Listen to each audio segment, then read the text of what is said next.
Hello, welcome to Alpha Anywhere Demo and Q&A. My name is Sarah Mitchell. I'm the Director of Customer Success at Alpha Software.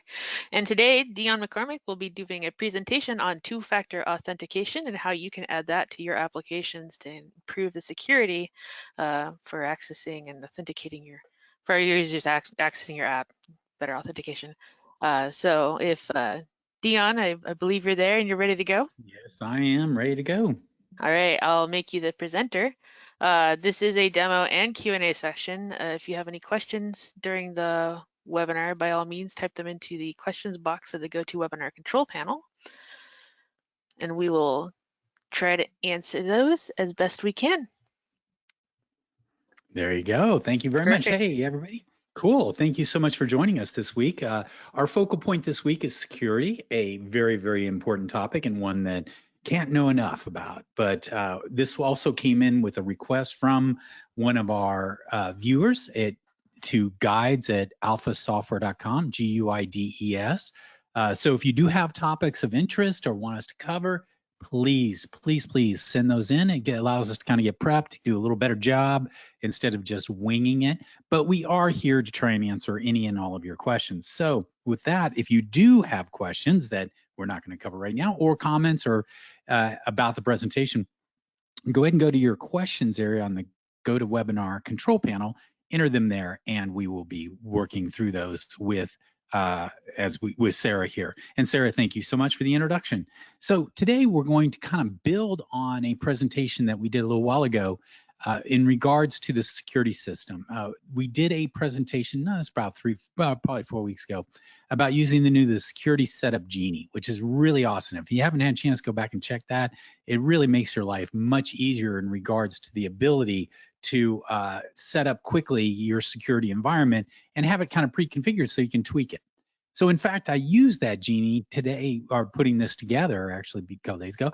And the focal point now is once I have that security, I wanted to enhance it. And what's really cool is when you do use the security setup Genie, it automatically helps you out in terms of setting up different controls that actually enable our topic for today, which is two-factor authentication. Something very, very critical, something that's very timely, and actually something that's very straightforward and easy to set up because of Alpha's phenomenal, sort of built-in functionality.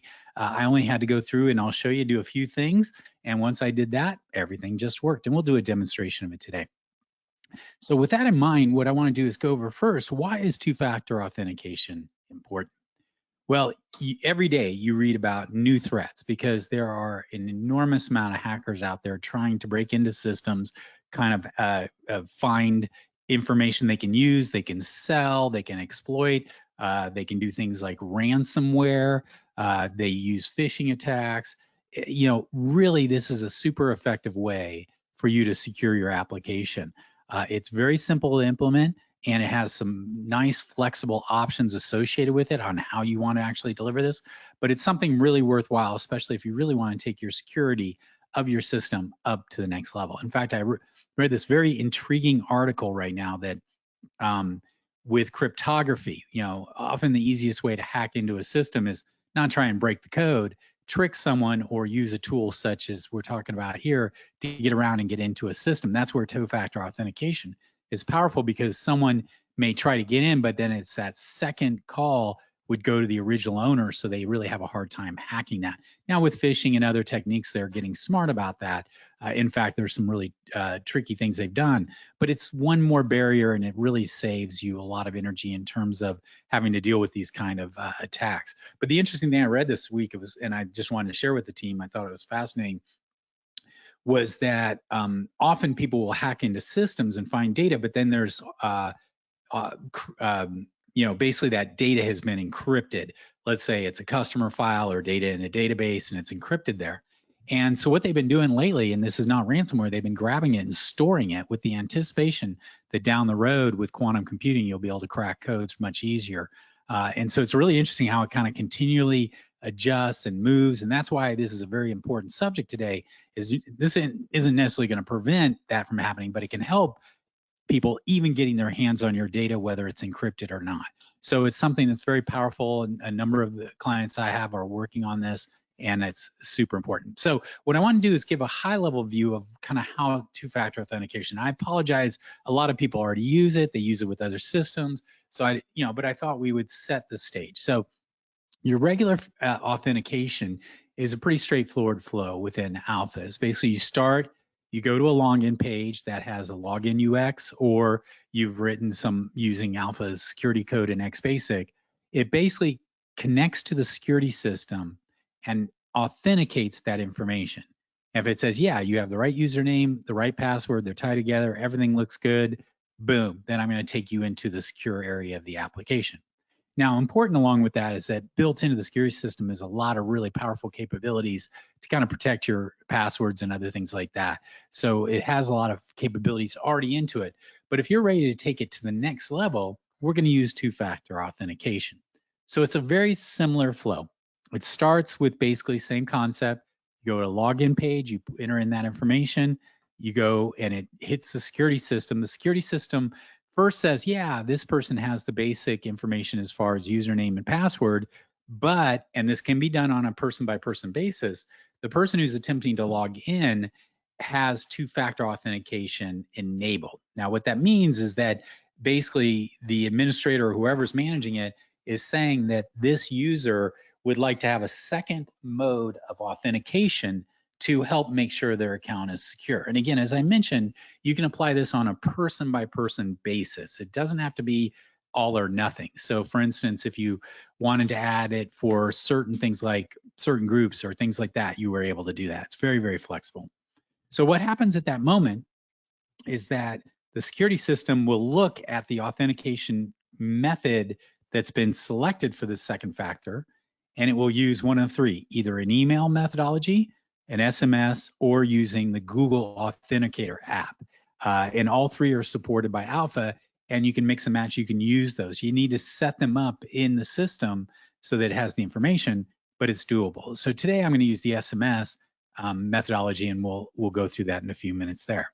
Then what happens is they will receive a token either via email, SMS, or through the Google app, and then that person will type it into the system, and then they'll be allowed into the security area if that token matches what the authentication method gave it. So they get an SMS, they have the code, they put the code in. If it looks good, it goes from there. And these codes do expire, so you can set expiration times. So they're not going to be good for days. You know, it's like this is good for 5, 10 minutes, 20 minutes, whatever you so pick on that, just to actually set that up to give them enough time to get the, for any lag that may be in the systems out there. And again, very straightforward and easy to set up, and I'm going to walk you through that. There's a few key requirements that you need to do, but once you've done that, I think you're going to be pretty golden, and we're going to cover those in a few moments. So again, as I mentioned, you have three distinct options.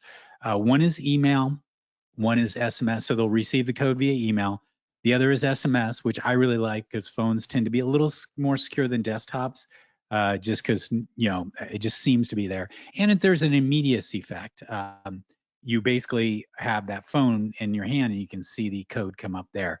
The other thing I like about phones is that, again, you're kind of doing them on two separate environments. So again, gives you a little more security factor from there. And then last but not least is Google Authenticator, which is an app you can put on your phone that allows you to kind of get that code. And in fact, let me jump over here and just type this in here. Again, it's something you can download. It's apps, and it basically allows you to, let's see if there's any screen capture. Boring. Let's see some images. Let's see if there's some images on that. Basically, it basically will create a code, and then you use that code to enter that code to do the authentication. So I won't be demonstrating today, but that's another really good one. I use Duo Mobile, some others for other systems, and there are other ones associated. But for Alpha, the three options are email, SMS, and Google Authenticator. Now I'm going to go through a demonstration of this, kind of how you set it up, configure it. First, I'll show you actually how it works, and then I'll go in and do the actual demonstration, or I'll talk about how it's set up, what are some of the factors that you put in there, and handle it from there. So with that, I'm going to jump into it. And again, as we go through this process, please put your questions in the Q&A section, and our Sarah will be monitoring that, and we'll let her know from there. So I have used, as I mentioned, the the Alpha Quick Start for the Genie to set this up. So I've set up this nice login page. Nice enough, it includes all those functionality for the two-factor authentication. I did have to do a few other setup things, and I'll walk through those from now. But let me go ahead and show you how it operates. So in this case, I'm enabled. So I have user1 at alpha.com, and then my password is user1 alpha. Okay. So in this case, it says, oh, you know what? This person has been identified as a two-factor authentication person. So at that moment, it just sent me a text mail, and I'm using Twilio. I have a Twilio account that I set up, and I'm typing in the code that is on my text message. That's the code that Alpha sent to me to, and then I click submit code. It's going to compare it. And indeed, I came in and it worked perfectly. Now, again, to show how you can have mixed, I'm going to go in here. I'm going to log in as a different person. This will be user2 at alpha.com, user2 alpha. This person has been set up as purely login only. So you'll notice it didn't go through the second two-factor authentication phase through this process. So the beauty of that is that, you know, you can basically kind of pick and match, you know, who needs to be two-factor, who doesn't, and really kind of be very flexible in your implementation from there. So you can actually, what's neat about the Genie, the quick setup Genie for security, is that it actually builds some really nice things. So for instance, it builds basically managing the extended info where it connects and stores that information in terms of what the person's preference are, who's two-factor authentication and their information there. And you can also go in here, and for this person, you'll notice that it's saying, do I want to enable? So think of this as self. Like, let's say you want to give the users the ability to say, you know what, I want to enable it myself. You don't have to set it from a back end. They can just go in here, enable it, tell it the type. Why don't I go ahead and do that so I can show you? I'm going to save it as, and you can see one of those three methods, and then I put in the phone number. So 1512, blah, blah, blah. Save this, and now two-factor authentication is enabled, and they can manage it. So if their phone number changes, they can come in here and edit it, modify it, and do other things like that. So you can either do it as an administrator, or you can use a self-service concept to give the users the ability to enable this two-factor authentication on their own. And so therefore, the next time they log into the system, it will apply that two-factor authentication. And if you've set up the different methods, you can actually give them the choice of which one do you want to use, SMS, Google Authenticator, email. It's up to you. It's really your choice from there. And so this is a built-in form. I didn't have to build it. When I created the Genie or used the Genie to set up the security system, it basically did that for me, and very, very handy from that standpoint there. I'm not going to save this. I want to kind of leave it there, but that's ability there.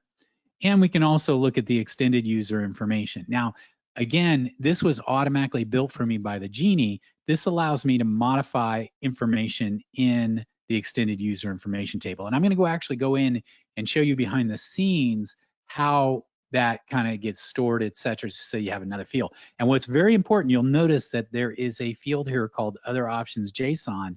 Very important. That needs to be in your basically your user extended table. And I'll go in that in a little bit more detail in a few minutes here. So pretty nice, you know, and then also this built-in change password feature is in there. I can just create my new password right here. Good to go. That so I can manage both my password information and my two-factor authentication.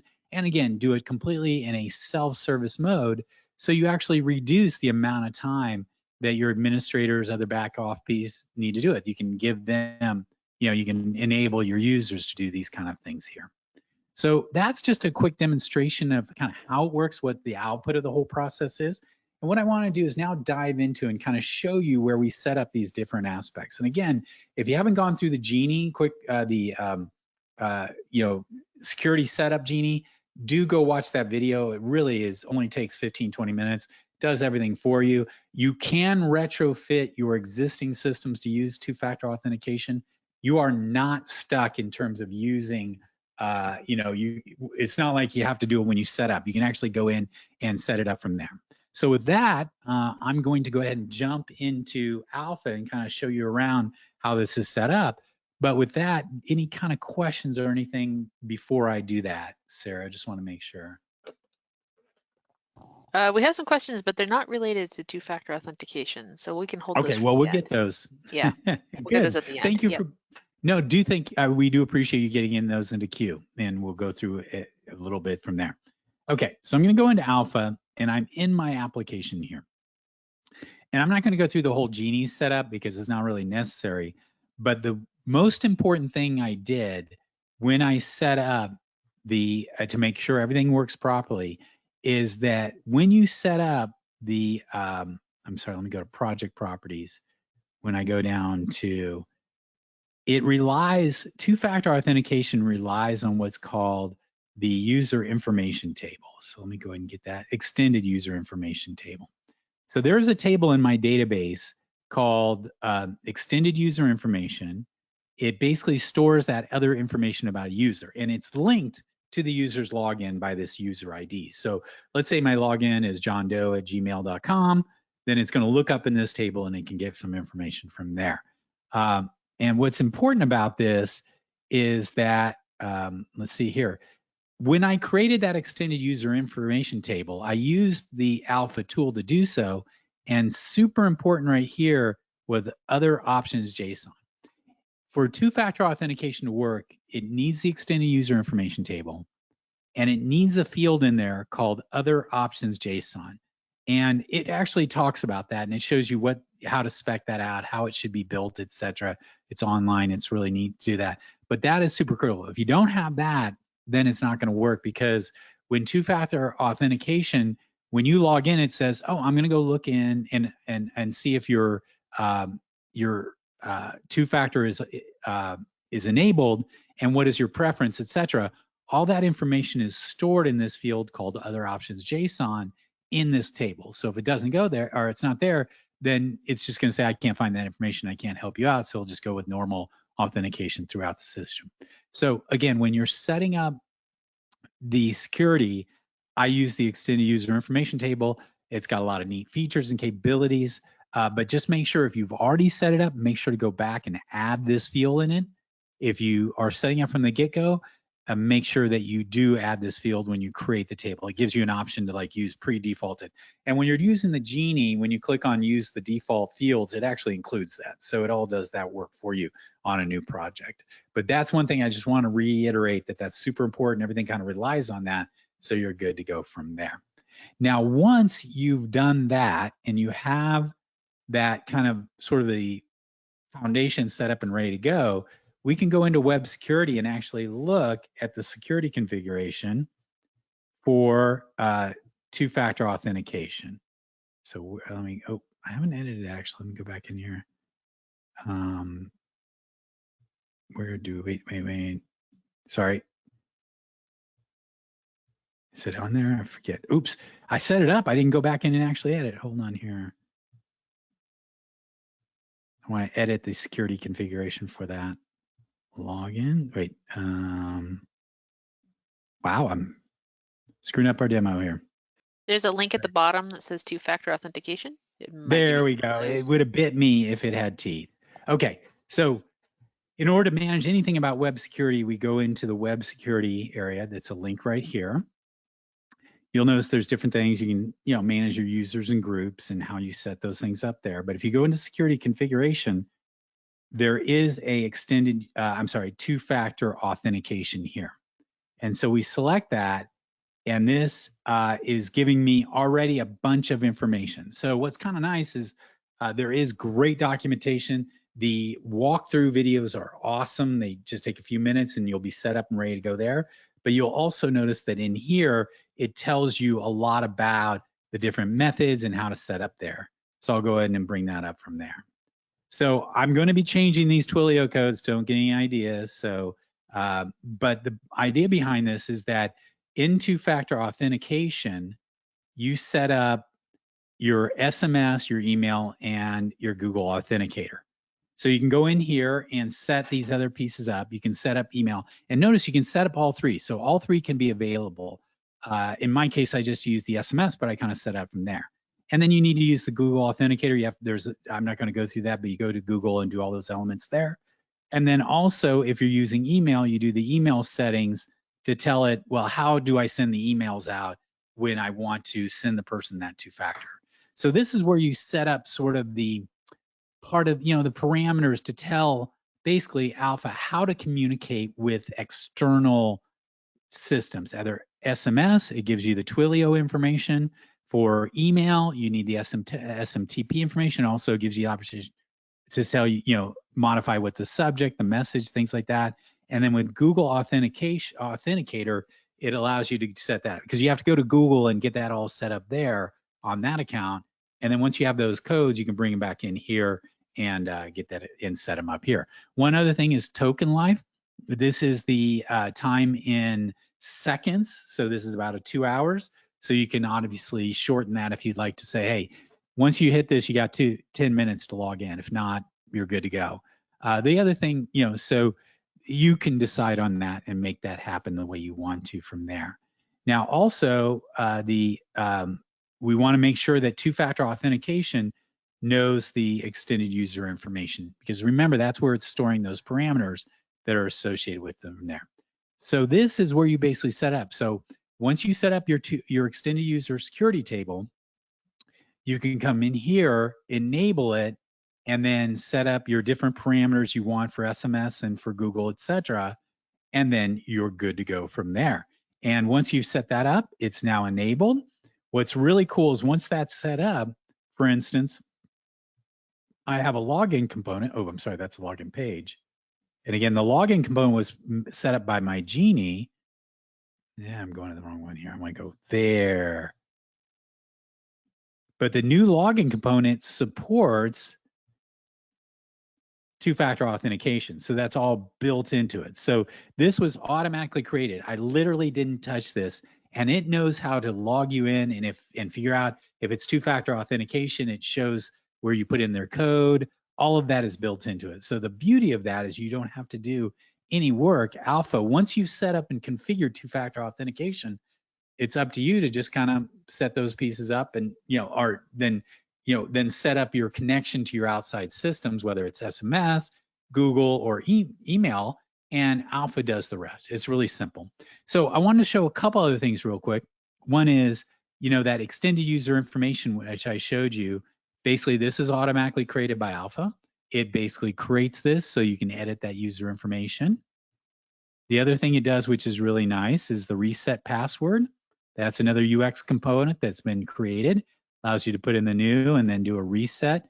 Done. You can modify this, change the style, look, etc., reuse it. It's up to you. So all these are customizable. And then also, where is it? Here you go. This is the one that I showed you where you can go in and say, do you want two-factor authentication? Yes or no. And then you can pick your method, put in your information like your email address or phone number, so that it records whether you want two-factor authentication and how you want to receive that token. And again, this is like a self-service thing. You can do it all your own. If you want to enforce everybody, you do there. You can set those values up in the database for the people, so they're already enabled it. There's no requirement. And there's also, if I'm not mistaken, let me go back up here. Let me go ahead and show you this. Okay. Again, great documentation out there. Thank you, Sarah and team. Go ahead and put this in the chat window. And they have the great demos and everything else here. So it is really handy. And it shows you the utilities, where those are to help out. But most let me go back to that there. It shows you, how to allow the users to do it, the preferences component. Very important here is like you can programmatically do this, and it shows you how you can basically, for the user, tell them, guess what, you have two-factor authentication, and if you already have their email or phone number, you can just set it all up for them so they log in. It's all ready to go. So you not only can give them self-service, but also more importantly, you can use these programmatic tools to be able to set it up for them. So overall, it's really straightforward, very straightforward to use and easy to use. And the nice thing is the new Genie does a lot of the groundwork for you, creates all the components and everything else. You just need to enable two-factor authentication, insert those communication kind of parameters so it can talk to SMS, email, and Google Authenticator, and then you can enhance it with your own code, your own methodologies to add more data into the system to do the work for your users versus giving them self-service. So that's two-factor authentication. Again, lots of threats out there. It's really straightforward to implement, and it has these flexible options on how you want to deploy it. And I'll find, once you just go through the process on a sample project, you'll feel very comfortable on how this works. So that is two-factor authentication. I'm not sure if any new questions came up, but they did. We have a few.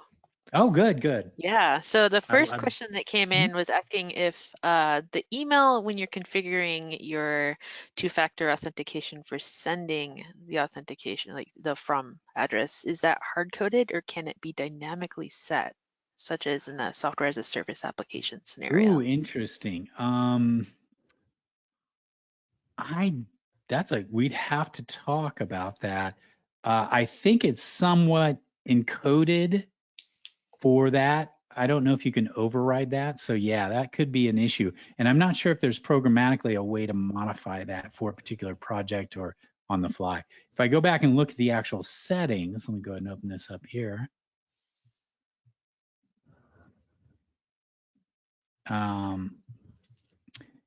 It looks like it's set right here in this, and this is set up from there. So my guess is that it is kind of like fixed on a application level, but that would be a great feature request for the team. And the way you can do that is just go up to help, send an enhancement request, put in that, and the team loves to hear from you on that capabilities. But I could see in a SaaS, you want to be able to modify the from so that it doesn't just have some generic name. It's more friendly so people don't think you're phishing or doing something like that. Okay.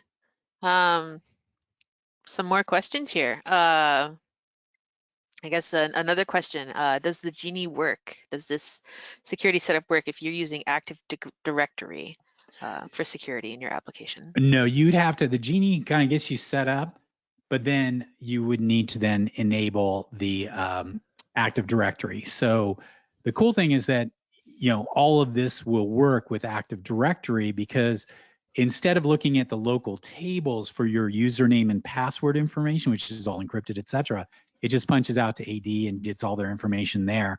So it's going to work the same. So two-factor will work with AD integration, but you're going to have to go through and do the setup of the AD stuff. The other part, the two-factor administration, again, you manage that just like you would with a standalone system with Alpha, using the built-in security backend. So you should have no trouble. But you have to just go into the web security here, make sure you have the right groups in there, and then you would enable Active Directory here and then go through setting up. If you do that, you have to set up where the server is and credentials and things like that. Good question. All right, and then for those of you who didn't notice, Dion did post a link in the chat to the two-factor authentication documentation. So if you want to grab that, if you haven't already. I don't know if we have any more questions about setting up two-factor authentication or security framework in general. If we don't, we can move on to some more general questions. So sounds great. Yeah, and this one actually is an interesting question. And I think the answer is yes and no. So I'll just read it out for you, and you can address it.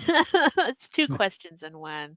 The question is, you have a list control and you've set it up for in-place editing. Can you also use a detail view on that list to edit the data? And then the follow-up question to that is, does it change how you save and synchronize?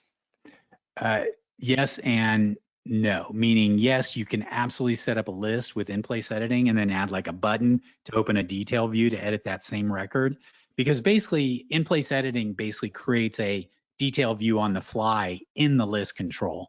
And again, they will both they basically use the same underlying mechanism from the list to read, write, update, et cetera, data from the backend system.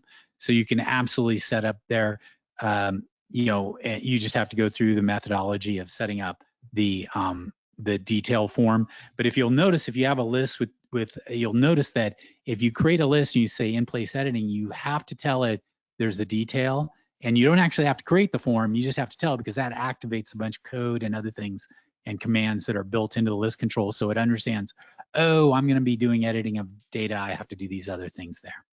So. Yeah, I think that's spot on. Yeah, you don't have to change anything with how the synchronization works, because the list handles all that. Yeah, for you. agreed. Yeah. It does all that stuff for you. And you can mix and match the two. Because you're right, some things you don't want to, there's like the quick and dirty edits that you want to do in list, like change the name, etc. And then you maybe have a more extensive detail view form that has a bunch more data that you need to modify, and you want to have more fancy controls and other methods there. So I definitely could see where you want to kind of mix and match the two methodologies together to make your life for your users the best possible. All right. That's a good question. And we've got another question about lists. This person wants to know, how do I set an argument from a value on a list? So we had a recent change with arguments in components, and that they can only be set with Xbasic on the server. And this person wants to know, what are the steps to do that? Yep. So to do that, let me go ahead and show you a little example here. So let's go ahead and create UX, just a real fast one, just to give you a feel for it. Okay, so let's say I have data control. Okay, and then on the UX, and I went to properties and did the search here, go to arguments, I can say, let's add a new argument. I'll call it favorite color, type color, or color. I'll set, maybe I could set a runtime there. But so when what I'm going to do is this control, I'm going to say the default value is favorite color. And it's a little trick. If you read down here, you can, if you have an argument, you can just put colon in the argument name, or equals colon, which is probably a little nicer. And it basically will default it to be this amount there, right there. But the more important thing is, normally how arguments are set is, like, for instance, someone is launching this UX and they'll pass, when in Xbasic or in Action JavaScript, it will say, hey, I want to launch this UX, and then pass in that argument, which may be doing filter or things like that.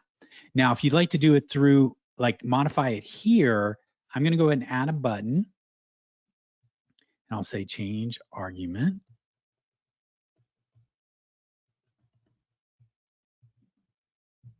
And on this one, I'm going to go and do an AJAX callback. So this is basically going to call back to the server, and I'm going to call it change argument. That's just the name of the function. Nice enough, Alpha allows me to create that function, like by just clicking there. And then I'm going to go open this up and paste it in there. So basically that did two things. One is it created a default function. And then instead of having to go over here to Xbasic, get all that way out of here, go here, paste it, it did that for me. So now let me go show you that now when this button is clicked, it's going to run this callback. It's going to go to the server, and it's going to be here. Now on the server, you have the ability to set arguments in here.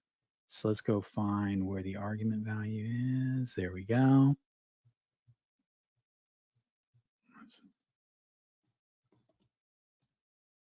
Okay. They don't have it here. Interesting, it's not here. But if I go to the server side on dialog initialize, they talk about setting arguments. So you can see right here, there's information about that.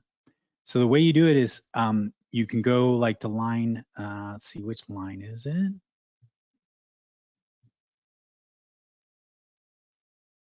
There we go. That's fine. I want to set the argument. There we are.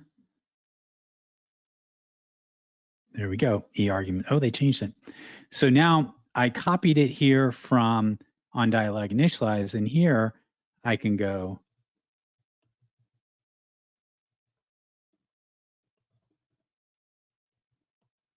now, very important here. Oops, oh, I did.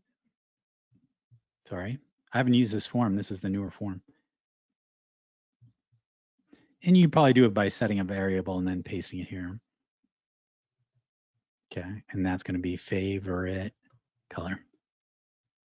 Okay, so what happens is when you click this button here, it calls this function. This function runs this where it says set that argument, favorite color, equal to, in this case, I'm just saying, give me the e.data submitted value, which is I called that value, is probably a bad word for it, but it's basically, actually, in fact, let me change this to favorite, so it's a little more understandable. So, and then if I go back to Xbasic, I basically say, okay. So basically this little command right here reads the value of this. And you could create that value any way. You could do calculations, you could do other things, etc. And then when it runs this Xbasic, it basically sets that argument, and then it sends the information back to the front end where you have that information that's available. So that is how you set an argument in Xbasic. And note, I set it here, but you can actually, when you load up here, you can set these arguments when you start the UX. So you may pass in information from another place, but you may have another little piece of code that says, oh, go look at a database and find this argument value, put it into the argument because I'm going to use it later on. And then the nice thing is that argument now is available in any of your Xbasic callbacks. So it's a very powerful technique to just kind of store stuff. I like it better than session variables, mainly because if I have two of these UXs open at one time, arguments are local to that instance that you're running. So with session variables, they're at the server level. So they kind of like, if I set it in one UX, it will get reflected in the other one. So you just got to be careful with session variables if you're going to have multiple versions of a UX open. That's why I like to pull everything in, make them arguments, and then arguments are local to that UX so that if you change it in one, it won't affect for the other. So that's how you do it. You use this new e argument set, you give it the argument name, the value you'd like to set it from, and you're good to go. Actually, that's a much nicer syntax, but it used to be a lot more complex, but not anymore. Yeah, so there's that partially answers it. They have a follow-up question. They need to know how to read a data value from a column in a row in the list using JavaScript. So okay, yeah, I think you can. So let me go ahead and create a list control. It's the old habits I should be using there.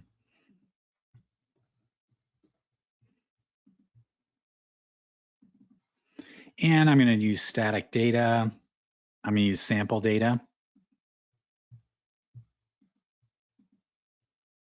Okay, so it just puts in some sample data. So now I have my fields. It read it, the data source is actually, in this case, it is pipe delimited, but this could also be JSON, really up to you on how you want to do it. I can convert it over to JSON, and now it looks like JSON. When I click OK, it reads that and it says, oh, here are my different fields. And then I have these fields that I can add to my display. So let's go ahead and do a working preview and show you the list as it shows up down there. Okay, so you see there are a list of items right here that are associated with it. And so now if you want to read a sort of a column from the list, you can use a whole host of capabilities. So let me create a button here.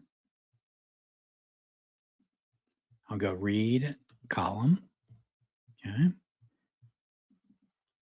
And then I'm going to go in here into text mode because when they click on that, I'm going to use JavaScript, and that's what the request is. Now, I'm like, well, how do I read the row? Well, what's nice is Alpha has built into it these really nice help functions, are basically online documentation. So I'm going to click here to do UX component, and I'm going to go list, and you'll see I have this. So you can go ahead and get from here a whole bunch of, you can use it to filter all the different JavaScript functions that are there. So you notice there's a whole bunch here called list object, new, get, refresh, check all rows, like if you have check boxes, etc. And like get checked rows, etc. So there's a huge amount of built-in sort of JavaScript. So what we want to do is, and I'm just gonna have to kind of look through it till I find it. There is, let's see, let's type get maybe. And so these are all dialog objects. So I have to scroll down. Okay.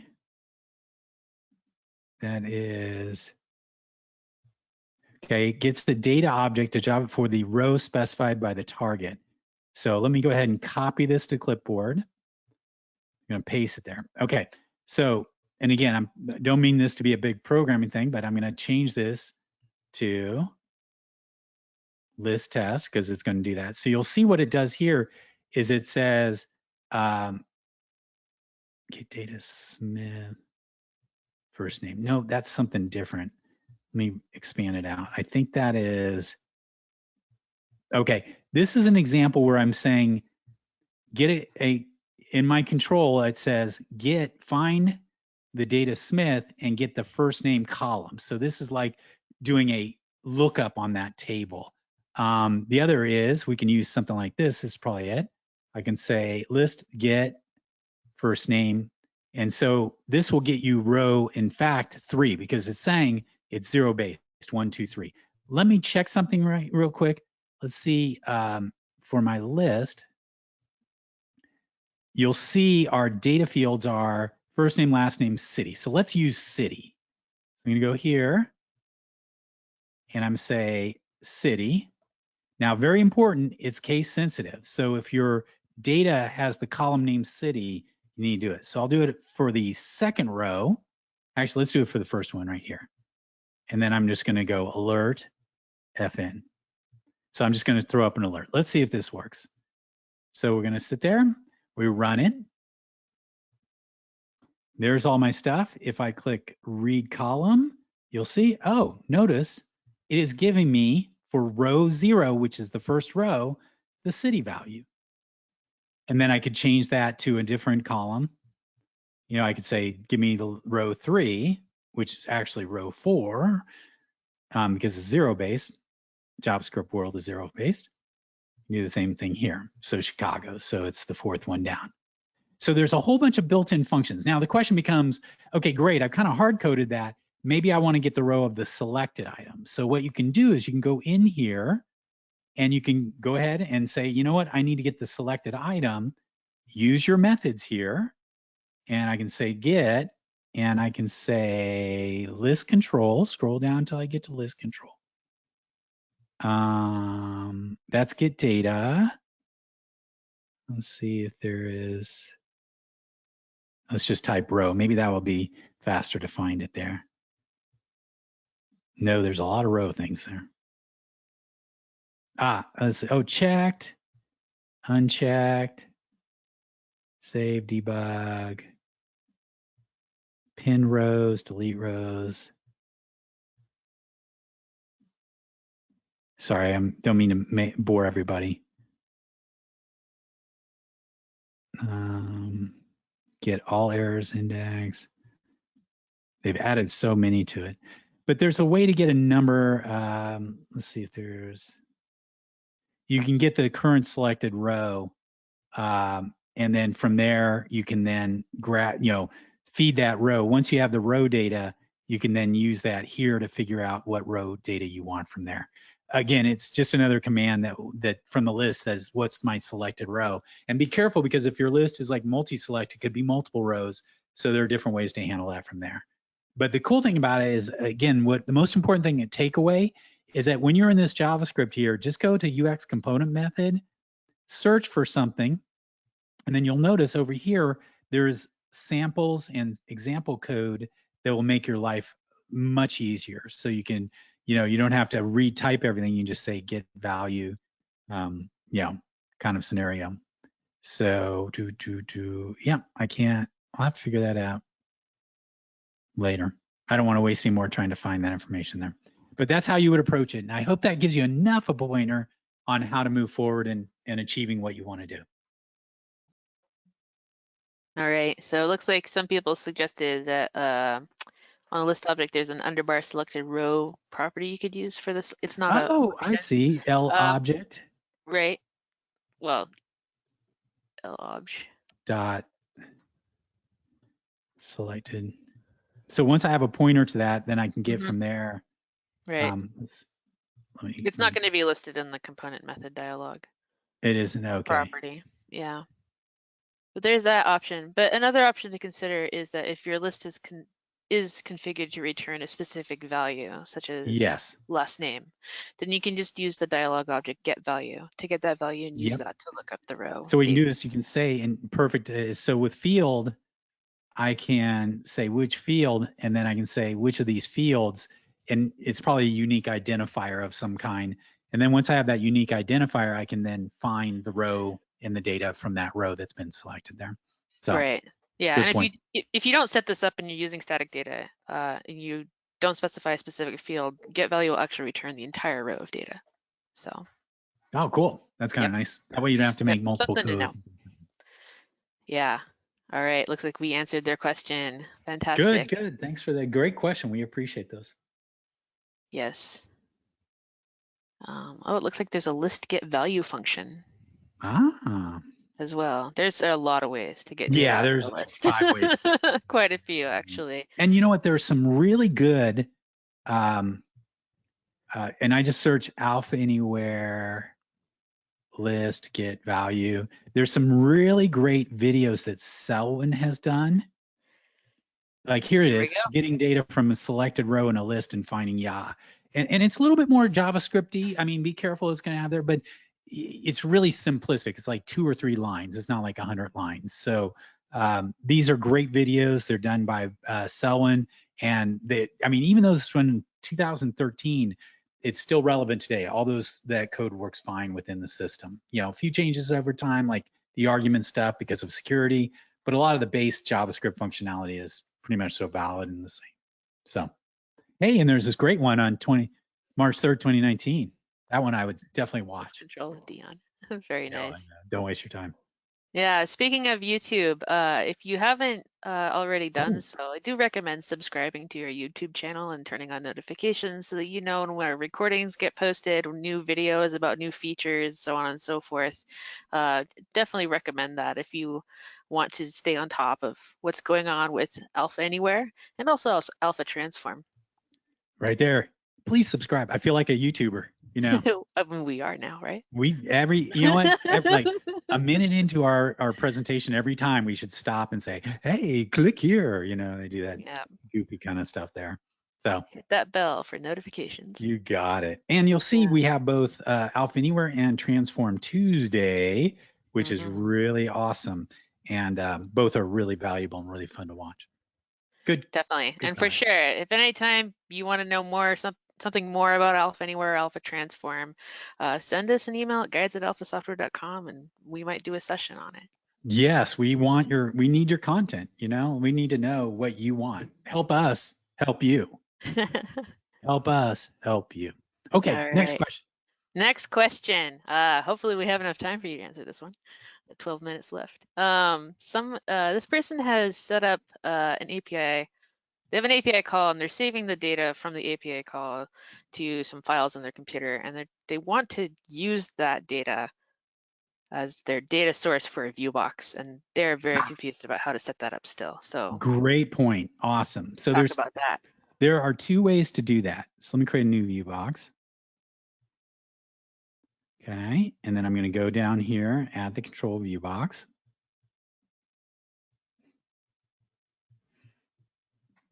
Okay, so when I go into the ViewBox, first and foremost, there's the data source. Now you'll notice at this point it's saying HTML, so it's like a static. And actually, more and more I've been using ViewBoxes as just a way to take some HTML and other fancy stuff and throw it on there because it's very flexible and very, very well behaved.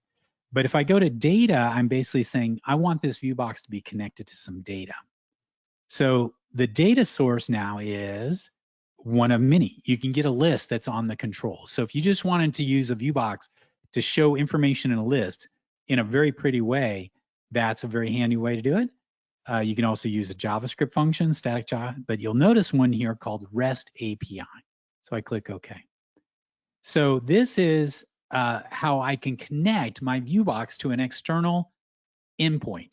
And what the endpoint is the URL of it. So I'm just going to go out there and I'll go sample API endpoint JSON See if there's some, oh, here, there's these cool places you can go there. I'm just trying to find, I hope I don't go yeah, so, you know, basically there are like mock places you can make calls to, and it will basically return that. I was hoping I'd have one, I could find one real quick. Oh, Monkey, here's Monkey, maybe there's one here. So you can create your own fake stuff to do there. Let's go ahead and try this. Let's go message, hello. Okay, so this is the example of what would come. So I'll create that API, and there it is. I'm going to grab that information. Actually, let's make this a little more interesting. Let's go. So it's a message and color, comma. Oh no, not comma, colon, blue. Because I wanted to return a couple of things. So let's create that API. So here's my endpoint. Now, obviously, it's more sophisticated than that, but let's just go ahead and use that for giggles today. So I'm going to go in here and I'm going to paste that endpoint right here, okay, called API endpoint. Now, very important, and this is a couple things you need to know about when you're doing this here. First, you can make the call from the server or the client, meaning this UX can call the server can then call the API, get the data, and then return it to the browser. But you can also make the browser call directly to that API. There is a little caveats because of security policies and everything else. The web browser may not allow it to do it because of security. Like for instance, that API endpoint may only allow traffic from your server. So you have to be a little thinking through that. So I'm going to use the safer one server. The other is that if there's authentication on that API, you have to set it up here. And then there's other things like headers and stuff I won't go from here. Now, the other thing that's really, really important is that if this is like a live API and you're doing development work, you may want to just go in here and paste that sample, paste this information there. That way, when you're developing your ViewBox, you don't have to sit there and make a bunch of calls to the API. And you could also be offline and still be able to build your example. And you just hard code that information here. Let's go ahead and grab this real quick. But I want to show it running, so that's cool. So copy there, and I'll go ahead and paste it there. And you can validate it to make sure it's correct, etc. there. I'm not going to save it for right now. So now that I've done that, if I click fields, did it work? No, did it work? Wait. Oh, I need to put in the sample data because it doesn't do that. Okay. So now I go to my fields. I have message and color, and I'm going to go to my ViewBox layout, and I'm going to go ahead and add my items here, message and color. Okay. So now let's go to working preview. So hello. And did I put in both messages here? Did I color? Did I go to the sample data real quick? Color, did I do that incorrect? Okay. Oh, I know what's probably going on. Let me make this fill container and we'll put a panel around it. And actually, what I like to do is I actually like go, there's hello in blue. Okay. So now when I run this, basically it's going to make a call to that API and hopefully it will work. There's hello. It's not coming back with blue. So let me go back in here and let's go ahead and say goodbye and yellow. Now I want to see if this changes. Nope, it did look there. So let's go back in here. And if it works, nope, it's only saying there.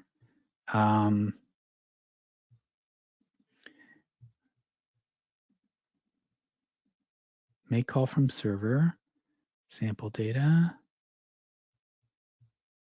Okay. I'm going to try one other things, but let's see, let's control, let's add a button.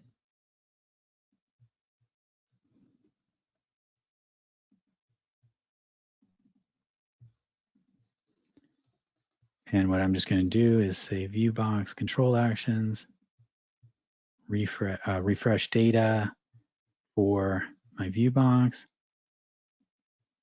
Put that on there. Let's do a working preview. May not work. We'll see if it works there real quick. Where's my button? Oh, I know. It's You have oh, fill I can't. container turned on. Yeah. Sorry. Thanks for the heads up there.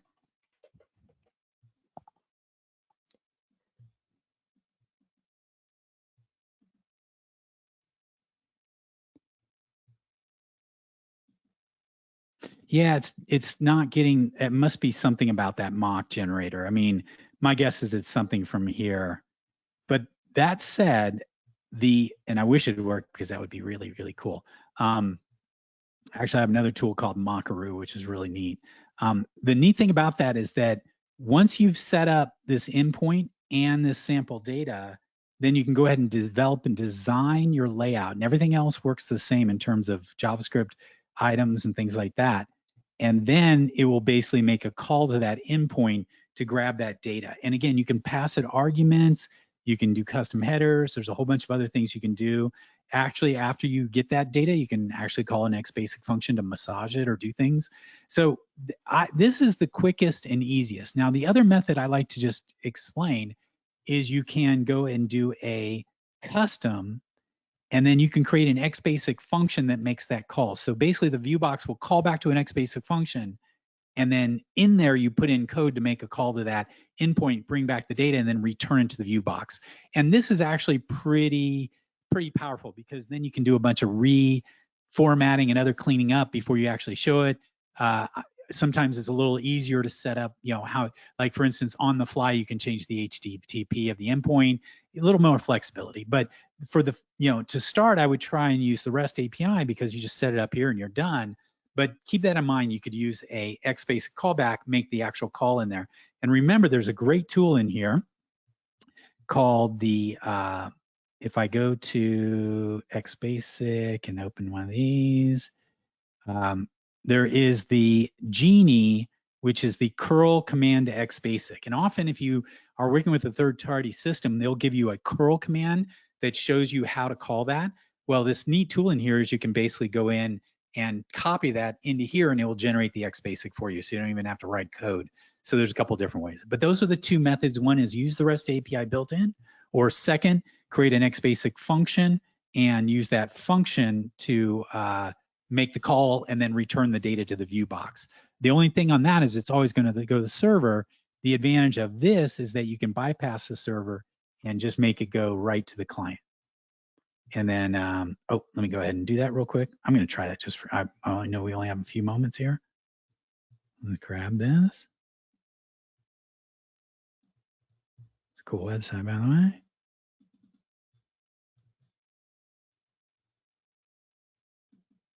What?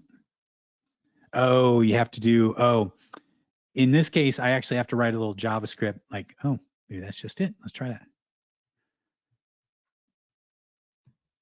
Okay. Let's see if that works. Yeah, it's not getting that right data. So it's probably something on their side, not the Alpha side. But I hope that's helpful, give you some ideas of how to go after that REST data. Very handy stuff.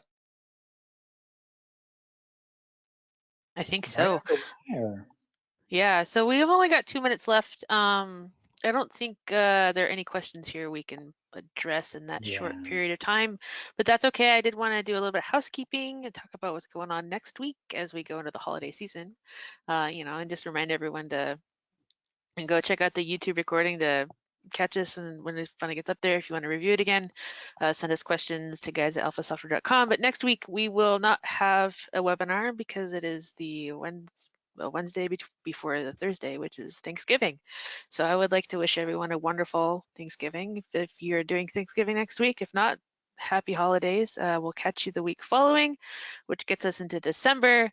And if you are big on social media, if you follow us up on Twitter or Facebook or Instagram, I don't have the links for those today, but we'll try to get them in our future webinars. We are trying to actively post the topics that we are going to cover a day or two in advance. So if you want to know what's going to be happening in our next session, definitely follow us out there on the internet.